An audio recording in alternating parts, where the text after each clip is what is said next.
Mark Mitchell. Thank you, Mr Speaker, and I just want to acknowledge the previous speaker. I think it's probably fortunate that you stopped there. You were starting to blush a bit, Mr Speaker. Don't bring me into it. It is a pleasure to take a call on this Gambling Amendment Bill number 3. There is one point there actually. I do want to acknowledge Ruth as the chair of our Government Admin Select Committee that received this bill. She did do a very good job, as did the Deputy Chair, Sarah Dowie, and the other committee members.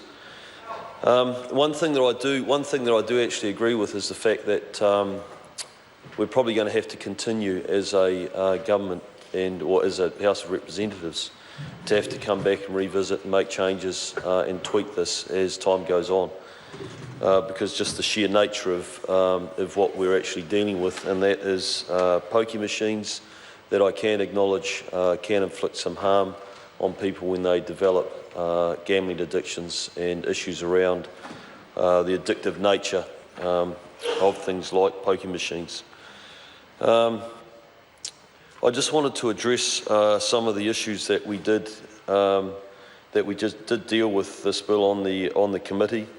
The reduction of red tape, and this part of it was actually very important to me, because having had some experience overseas with NGOs and organisations that are tasked with delivering aid, and if you bear with me just for a moment, Mr Speaker, there is a little bit of relevance that comes back to the bill, and that is that that is the money that's available.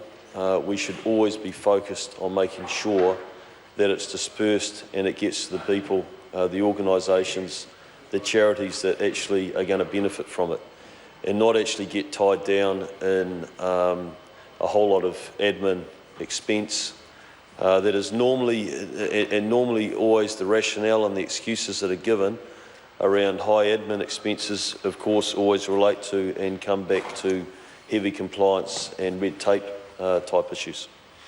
So I think this was actually a really important part of the bill, and getting back to what I saw overseas, often there's some very, very good and very efficient NGOs that are that are responsible in the way that they treat donor funds, and they make sure that as much of that donor funding actually finds its way onto the mission field or into the area or the project that they're focused on.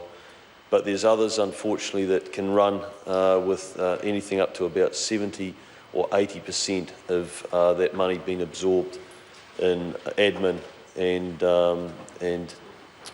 and back office services, which is, to me, is a complete and utter disgrace and a total waste of that money. And I think that if people were actually understood or knew that they were donating to an organisation like that, they would probably review those decisions. So the reduction of the red tape, a new regulation making power that will specify venue operators' payments, and the prohibition on commission that will be lifted for payments to venue operators was a very, very good clause that we were able to get into and deal with on the committee. There was a couple of other things that we spent a fair bit of time on. I just want to highlight the fact that actually I was disappointed that I missed the submissions that were heard in Auckland, but I was certainly here for all the submissions that we heard here in Wellington.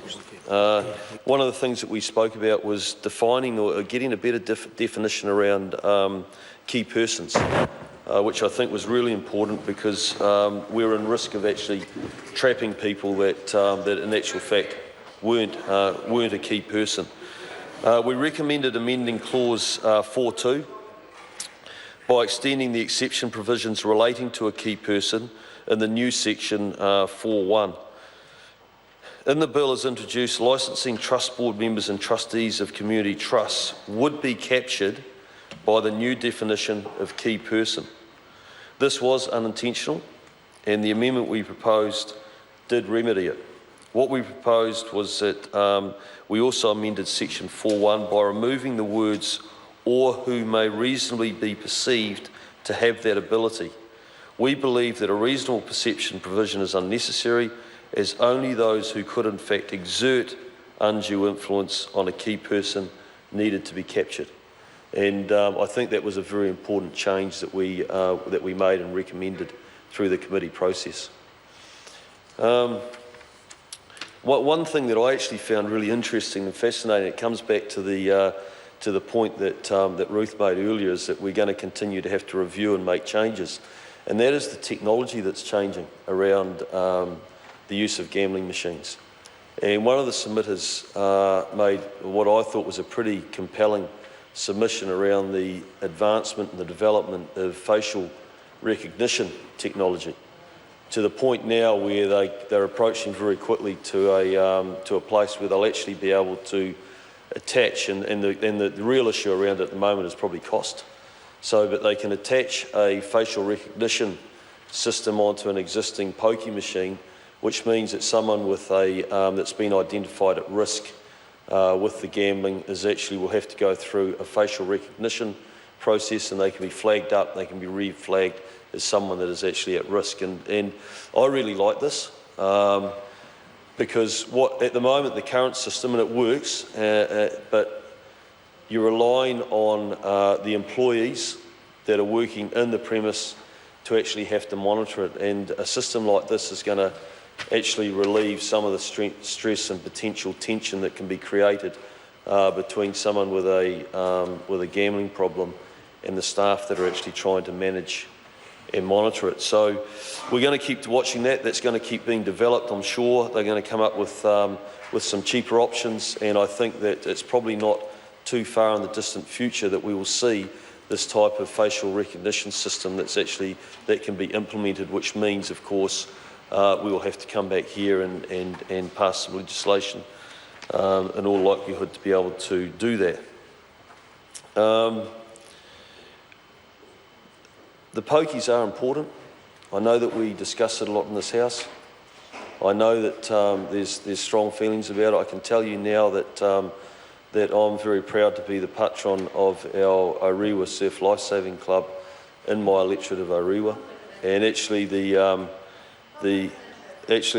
funds that we receive through pokies are actually quite important. They get used to buy, for example, things like new defibrillators, new equipment that can be used by our young surf lifesavers on the beach to save lives.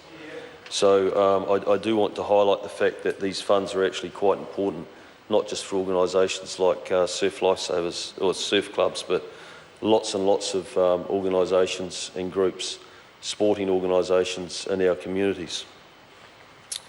So finally, Mr. Speaker, I'd just like to say that I personally, 2 minutes, thank you. I personally felt like it was a very good process that the committee was able to identify and make some good recommendations that will make it an even better bill. And of course, I also want to recognise and commend the Minister, Peter Dunn, for bringing the bill to the House. Thank you. Denise Rowe. Thank you, Mr. Speaker. I rise